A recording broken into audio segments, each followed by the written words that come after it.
On today's Locked On Jayhawks, biggest takeaway from the KUK State game for me, it was that the rotation needs to be even shorter. You are Locked On Jayhawks, your daily podcast on the Kansas Jayhawks, part of the Locked On Podcast Network, your team every day.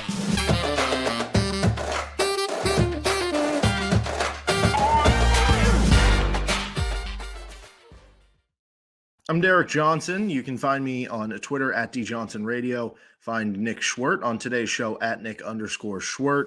And we are going to be talking some takeaways from the KUK State game that I think for me, maybe we'll see if it's interesting for the long term. There's been some discourse lately about from KU fans. Do we want everyone to come back next year? Because KU can bring a lot of players back. So we'll get into that, finish up with whose stat line is it anyway. First, today's episode of the show is brought to you by FanDuel Sportsbook. Make every moment more. New customers join today and you'll get $150 in bonus bets if your first bet of $5 or more wins. Visit FanDuel.com/lockedon to get started. So Kansas dominates Kansas State, and, it is what it is. Kansas State's one of the bottom teams of the Big 12, whatever.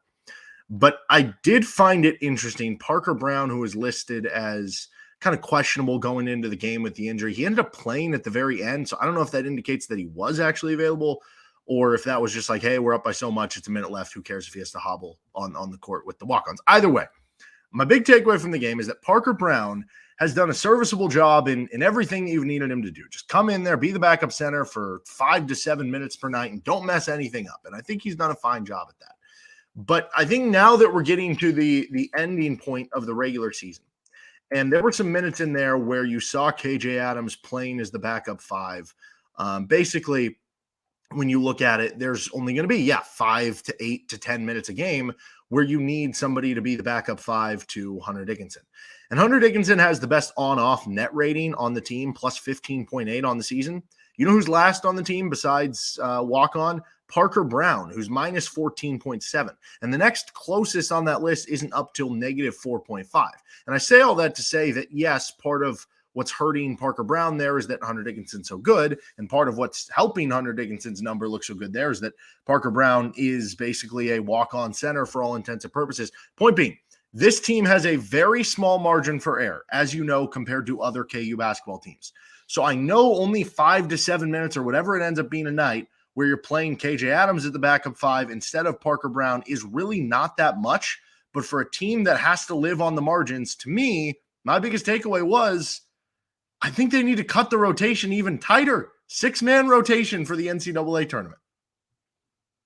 Is the 6th man Nicholas Timberlake, and that's Yes. it? Everybody else is playing 40 a night? Yeah, and I'm fine with Elmarko getting, 5-10 minutes, but that I found was interesting too in the Kansas State game, in a game where you blew out somebody else. Elmarko Jackson, who I actually thought looked okay in the game, only played 6 minutes. It is insane to me that we are sitting here with one game left in the regular season and we're still trying to figure out how to fix this rotation.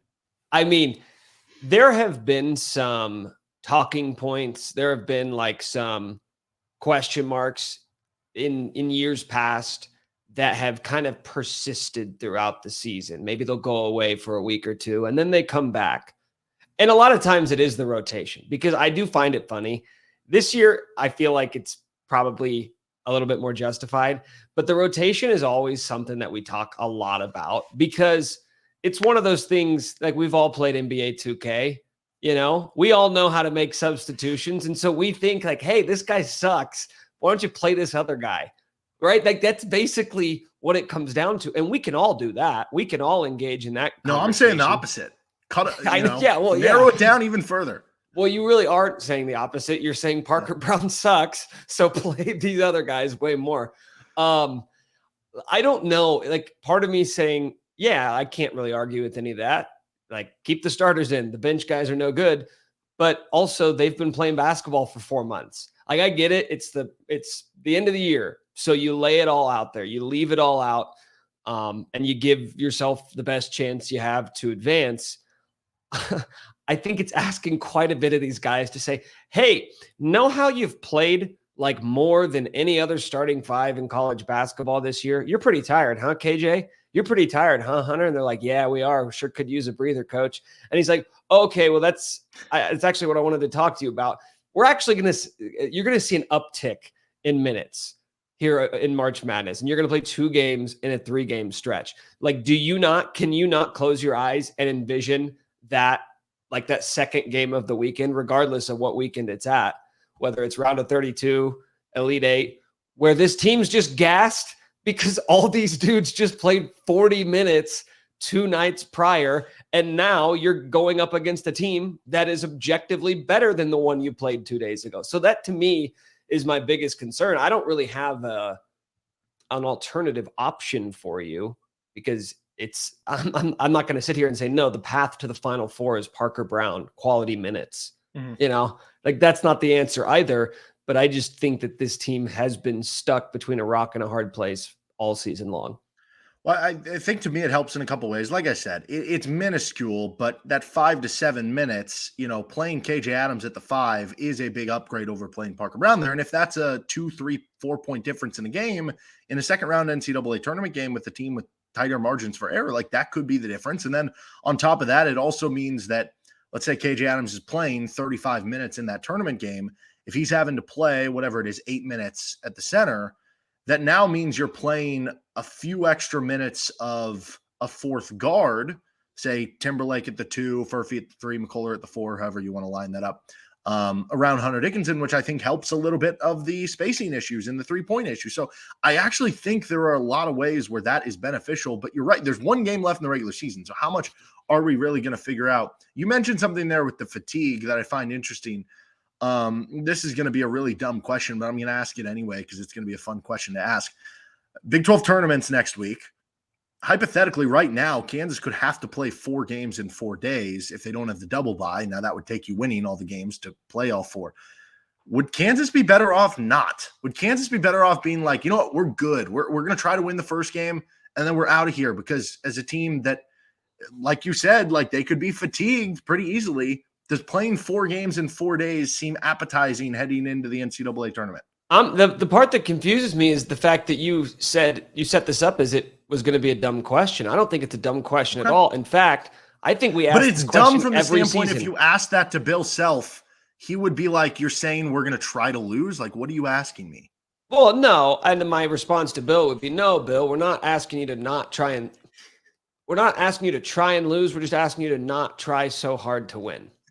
Maybe just like be okay with losing a game that doesn't mean anything. We know what his answer is going to be. Like, they're going to Kansas City with every intent on trying to win the Big 12 tournament, even though like there have been years where it's like, man, these guys could use a rest. So-and-so's injured. Like, the report came out that Kevin McCullough tweaked his knee again. Like, don't even get me started on that whole saga.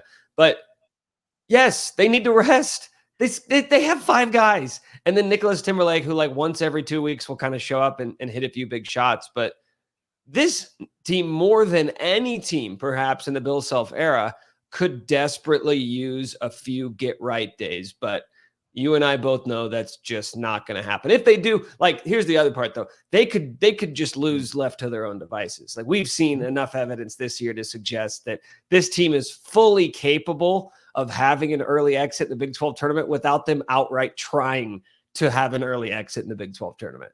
And it's funny, too, because if they lose early in the Big 12 tournament, it's not going to be a conversation of, oh, they got more rest. It's going to be a conversation of, see, there's something's still wrong, So yeah, but you know what? Like there's no middling. But I would say, and I don't know where you're at on this, I would say short of winning the Big 12 title, and let's imagine, I don't know what the bracket looks like right now, so just pardon me. But if you beat Houston, you beat Baylor, Iowa State, they probably won't shake out like that. But if you have like really impressive wins down the stretch to win the Big 12 title, that's pretty much the only thing that's going to convince me that like this team can do something special in March. Because a loss early in the Big 12, it won't tell me anything about this team. It will only confirm, like you just hinted at, it will confirm what I already think about them, which is they're not that great. Yeah. Like, and even I'm not trying to talk about this team sucking, but like, they're just not great. They're not that special. Even if they win their first game over like a 12 seed, and then even if they're like the 5 seed and they beat the 4 seed Texas Tech and then lose to 1 seed Houston, does that change your mind either? No, that's exactly how I expect it to go. Mm-hmm. The scenario you just laid out perfectly aligns with kind of how I expect next week in KC to go. All right, let's continue on here. Do you want everyone back on this Kansas team? We'll discuss on the other side. First, this episode of the show is brought to you by eBay Motors. You can go to eBay Motors and get all the car parts you need with passion, drive, and patience. What brings home the winning trophy is also what keeps your ride or die alive. eBay Motors has everything you need to maintain your vehicle and level it up to peak performance, from superchargers, roof racks, exhaust kits, LED headlights, and more. Whether you're into speed, power, or style, eBay Motors has got you covered. With over 122 million parts for your number one ride or die, you'll always find exactly what you're looking for. And with eBay Guaranteed Fit, your part's guaranteed to fit your ride every time or your money back. Because with eBay Motors, you're burning rubber, not cash. With all the parts you need at the prices you want, it's easy to turn your car into the MVP and bring home that win. Keep your ride or die alive at ebaymotors.com. Eligible items only. Exclusions apply. eBay Guaranteed Fit, only available to U.S. customers. All right, so Kansas can basically bring everyone back. Obviously, Kevin McCullough's gone, Nick Timberlake's gone, and obviously they'll have a bunch of open scholarships too from the ones they didn't use this year. There's been a lot of discourse lately, though, from people saying, well, I don't even know if I want Hunter Dickinson back. I don't even know if I want, this whole team back, because inherently this has been a flawed team. And I think roster construction-wise, there maybe are some flaws in there that you would point to and say, well, do you want to kind of start fresh and have a better base to it?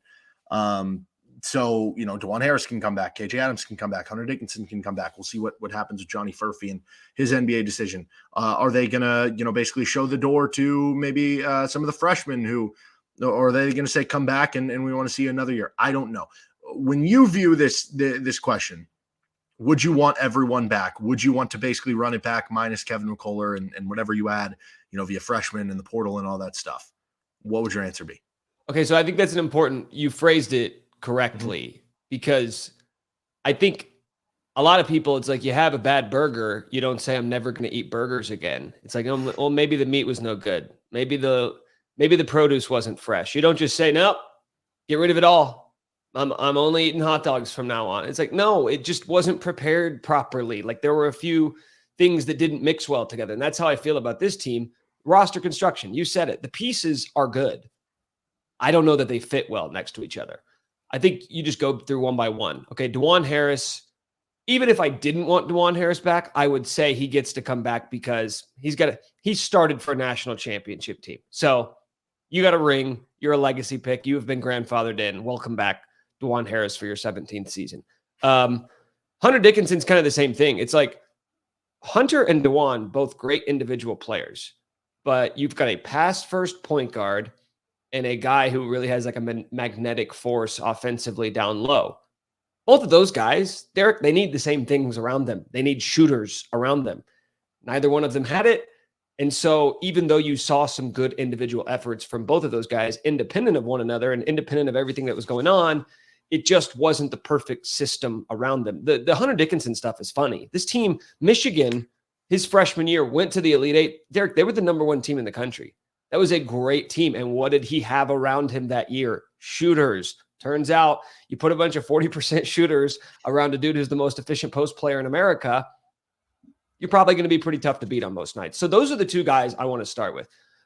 Furphy's without question. Like, I'll be beside myself if Johnny Furphy's played his last game in Allen Fieldhouse. Like, I will be inconsolable if we don't see that kid back in a Kansas jersey. But, he's going to be a top 20 pick. So I'm not going to be surprised. I'm just going to be upset. Let me put it that way. I think the real interesting one comes with KJ Adams, because Bill loves KJ. You and I have talked about this. You won't find many examples of a guy playing the role that he's had the last 2 years, and then all of a sudden, like, hey, you're a backup now. But I just don't know if those great individual players can maximize their potential with KJ on the court. It's just, he's 6'5". He's a power forward who doesn't really rebound, and he doesn't stretch the floor offensively. We all know the great things that he does, energy. Like, he's a vibes guy. He's probably the vibiest guy on this team. Like, just like getting fired up, dunking, like that's sick. We love that. But I'm just not sure he fits next to Hunter. And for Dajuan in general, he just needs shooters around him. And this team hasn't had that. So if you told me that KU is bringing back Dajuan, Furphy, and Hunter in their starting five, KJ's your sixth man coming in playing 20, 25 minutes a night, and then you can fill out that roster with a couple of knockdown shooters, I'm a little bit more excited. But if you told me this team is just running it back minus Kevin McCullough, I don't know how I could come into next season with expectations that are much different than how this year just went. So I think that's totally fair. And I think, yeah, there is kind of a flaw there in how the roster, but I don't know. For me, it's almost more on the defensive end than the offensive end. I mean, there are other teams in the country who can succeed with basically two bigs. I mean, Duke is playing Mark Mitchell, who doesn't really shoot threes or shoot them well, next to Kyle Filipowski. Houston is playing two big men who, I mean, I don't think either one has hit a three-pointer this year. But right? I don't think it's a big man thing. It's a lack of shooters thing. Sure. Right? Yeah, but that's what I look to, right? With Houston, they have three guards around it. And so that's kind of where I'm at with this, is that I think you actually can make it work with KJ playing next to Hunter Dickinson, but you got to get a scoring guard. And I think that was, looking back on it, like the biggest flub of this offseason. And I think Bill Self tried to address that a bit with Arterio Morris. Now, we can get into why that was the decision and what it was. Oh, turns out a guy that you brought in with a checkered past, something came up, right? But I think that the idea there is go out and get that next Remy Martin, or like if you could redo this offseason, right, would you have gone harder for a guy like Tyler Perry or Max Asmus, who ended up at other spots in the Big 12? Because that to me is the difference, because that is a shooter. That's an off the dribble shooter, right? And we saw that where Dajuan Harris was able to play with Remy Martin, or you kind of sub one for the other at different points, where I think that's the ideal roster build. If you have 2 point guards, one of them's a scoring guard, one of them's Dajuan Harris, who can then at that point even devote more energy to the defense side. You got Johnny Furphy back. At that point, you expect to take a bigger leap in terms of what he's able to do in scoring and shooting. But Derek, how's that different than the player that Kevin McCullough became this year? I mean, he's a guy who averaged 20 points a game. I get what you're saying, but I think it's different because Kevin has never been a guy where he's like, hey, we're going to trust Kevin to just create off the dribble. And as well as Kevin has shot it from 3-point range this year compared to what he did in his career, you don't view Kevin as a knockdown shooter. You know, Kevin's not taking a high volume of 3-point shots like game in and game out, right? It is different to me in terms of the gravity and what they provide for you on the offensive end. The ability to at any moment just be like, hey, I'm just going to go grab a bucket off the dribble, right? How often does that happen with Kevin? No, it does. But you know what I think is interesting about this year's team, and like when you look at their strengths, this team moved the ball as well as any KU team I can remember. I mean, the ball never stuck. They shared it. Now, they didn't knock down a ton of shots, but I think all season long, they've been number one in assists nationally, all season long, even with the fact that they haven't had great shooters. Now, a lot of that's just, let me just drop this down low to Hunter Dickinson. He's going to turn over his left shoulder and get you 2 points. But can you imagine the ball movement on this team, except you'd remove KJ Adams, Kevin McCullough from the starting lineup, and you've just got guard, shooter. And going back to your point, I'm going to ask a question, because you're right. You can make it work with two bigs. Plenty of teams have had success with it. But I ask you this sincerely. Do you think the best version of Kansas next year is with Hunter and KJ in the starting lineup? Because if the answer is no, then like now you know what your priorities need to be in the offseason. I think I agree with you. I would never build a roster like that. But the problem to me is that I don't think you're in a position with either one of those players to be like, get out of here. You know, I don't think it's the same as booting Kyle Cuff and being like, hey, I'm not saying you boot him. You know, I'm not saying you boot him. I'm just saying you're going to experience a change in role. Yeah, no, it absolutely could happen. And I don't think it's wrong. I will say this. I remember having these same conversations, I think with you. I think at the time we were both at Rock Chalk Sports Talk when Kansas got just murked by USC in the second round of the NCAA tournament. And it was the same thing. I think they brought back 4 or 5 starters, or I don't remember the exact number, but it was the same idea. I remember having conversations like, but do you want everyone back? Like, Bill Self made the comments that offseason about we want to get more athletic, and then boom, all of a sudden you're starting the same starting lineup. And what did that team end up doing? They won the national title. Now, they added Remy Martin, and we saw the importance of that off the bench. So I guess that's kind of where I'm coming from here. I do have one question, though, to leave you with. If you could only have one back, Hunter Dickinson, Johnny Furphy, pick. Johnny Furphy. Okay, easy answer. He is an NBA wing. He is an NBA wing. Don't overthink it. Like, I get the whole conversation of, oh, well, so like there's a difference between being a good prospect and a good college player. Go look at the teams that go deep in March, right? Like, hey, there have been better college players than Paolo Banchero. What happened? What happened when they hit March? They go to the Final Four. He's the number 1 overall pick. Now he's an all-star. Like, give me the most talented player. To me, that's Johnny Furphy. Let's continue on. We'll finish up with whose stat line is it anyway? First, this episode of the show is brought to you by Amazon Fire. Fire TV is your destination for sports, from live games to highlights to in-depth analysis. Fire TV offers amazing viewing experiences with smart TVs, as well as the Fire TV stick you can plug into your existing TV that provides access to millions of movies, TV episodes, free and live TV. Whether it's the opening weekend for baseball, college basketball tournament, you're going to want to have a Fire TV. They recently created Fire TV channels to deliver a constant supply of the latest videos from your favorite sports brands, all for free. That includes us right here with Locked On and most of the big pro leagues and college conferences as well. Fire TV channels let you dive into all the game analysis, highlights, and more to keep up to date with the latest world of sports, March Madness, NBA, MLB, and lots more. Not to mention great news, entertainment, gaming, travel, cooking videos as well. Check out Fire TV channels or on Fire TV and Alexa devices. If you haven't checked out Fire TV channels, you should. Trust me on this. Learn more at www.amazon.com/lockedonfiretv.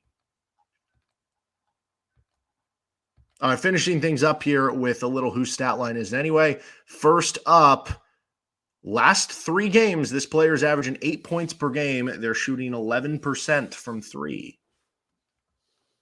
Is it Johnny Furphy?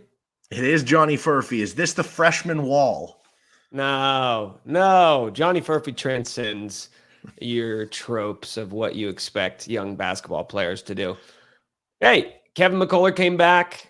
You got things kind of shifting a little bit. Nicholas Timberlake playing a little bit more. I think this is just kind of natural evolution. But you know what? You know what I've always said about Johnny Furphy is he will be at his best when the lights are the brightest. So March has begun. Big game against Houston. Big 12 tournament. The postseason's here. Like, it's Furphy time. Number 2 here. So since the start of February, so about a month and a week here, this player is averaging 11.1 points per game on 46% from the field, 25% from 3, but 85% at the foul line. So this is interesting because it would either be, depending on who the player is, this could be seen as a positive or a negative stat line. If this is Nicholas Timberlake, you'd say, wow, uptick. Look at this. If it's Kevin McCullough, you say, oh, what's up with Kevin? Like, what's gotten into him lately? So I don't know which way you're going with it. You just went negative on Furphy. So I'm going to say you're bringing us back with positivity, and I'm going to go with Nick Timberlake. You're wrong. Would you like to guess again? Is it? Wait, see, you play these games with me. So now you know that I'm thinking it's Kevin McCullough, which is why you want me to guess again, just so you can say wrong again. So is it really not Kevin McCullough? Is there somebody else that I'm not thinking of? Is this, it's not KJ. I don't think it's, well, it could be Hunter. Hunter hasn't had a lot of big scoring outputs lately. Is this, no, because he had the really bad free throw shooting night. So the 85% doesn't make any sense. I'm going to go with Kevin McCullough. It is Dajuan Harris. Damn it. The one player I didn't even consider. They have like 6 guys. You didn't even bring him up. So what's the takeaway here? That he's playing well? I guess. I mean, 11 points. If you said Dajuan's going to average double-digit points, yeah, but I would trade the 85% free throw percentage for 37% 3-point percentage. Yeah, I would too. But 17 of 20, so that's pretty nice for Dajuan. Okay, this last one here is, I think we've done this before, but this is an update, so it might be the same player, it might be different. I don't know. 44.8% on mid-range 2-point shots. Again, this is defined as anything outside of the paint, but inside the 3-point arc. This leads KU. Would this be Hunter Dickinson? He is now second. He was first for a while. Okay, so we've got a new leader. Mm-hmm. Mid-range twos outside of the paint. I mean, Furphy, I don't really remember him taking any mid-range shots. Elmarko takes a ton, misses them all. I'm going to go with Dajuan Harris. You actually named him. Elmarko Jackson is the leader, low-key here. Very low-key, because I feel like he is in love with mid-range shots. But like I've said this all year, you wanted like a shot creator, a guy who can get to his spot off the dribble. Hey, Elmarko's your guy. He beats the first dude all the time. Problem is, when he gets to that spot, he ain't knocking down those shots. But I guess 45%. Is it time to unleash Elmarko? Is this what we're kind of figuring out here? Yeah, it's time. I think so. I think this is proof of just that. I will say, I think it was way lower. He's shot it well lately, but I also think there's a bit of, you have the noticeability factor. I think when he misses, it's very noticeable because it's not it's not a good miss, you know? No, yeah, exactly. They're hard clanks off the back iron, and it's just like, oh, there's Elmarko again. That'll do it for this episode of Locked On Jayhawks. Nick, where can you find your work? Check out our podcast, Could Be Wrong, wherever you get your podcasts, as well as YouTube. All right. Find me on Twitter at DJohnsonRadio. Subscribe to the show here, Locked On Jayhawks, anywhere you get your podcasts, YouTube as well. That'll do it for the show today. Be back tomorrow with a KU Houston preview.